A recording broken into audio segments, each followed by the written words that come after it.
So another measure of central tendency is the mode. So again, it is another representation of where the data tends to centralize, or the average. And it's defined as the most frequently occurring value in the data set. So there may be no mode, or there may be more than one mode. So you could have basically those three options. So no mode, one unique mode, or more than one mode given. So in the following example, let's take a look at a couple different sets. So our first example, we want to compute the mode of the following data set.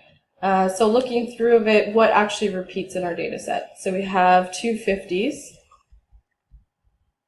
we have two 70s, and nothing else repeats. So 60 is unique, 90 is unique, and 110 is unique.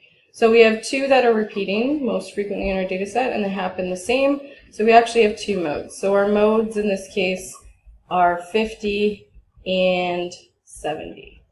Maybe I shouldn't use the plus sign, so we're not actually adding them. So the two of them are two different modes, so 50 and 70 in our data set. B, when we take a look at our data set, so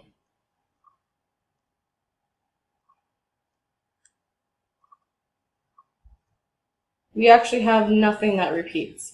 So in this case, there is no mode, or if you're asked what the mode actually is, you can say that mode is either not available, or there is no mode. Don't say that mode is 0, because that could be a legitimate data point depending on your data set. So just that we don't actually have a mode in this case. Everything is unique. And then C, what do we have that repeats itself? So it looks like we have two 3s,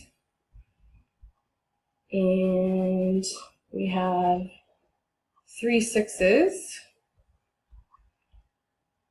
and looks like the 4, the 5, the 7, and the 8 are all unique. So we have two that are repeating, but it's always the most frequent. So it's actually going to be the 6. That's the mode in this case. So we actually have a unique mode of 6, even though we do have some repeated values associated with it.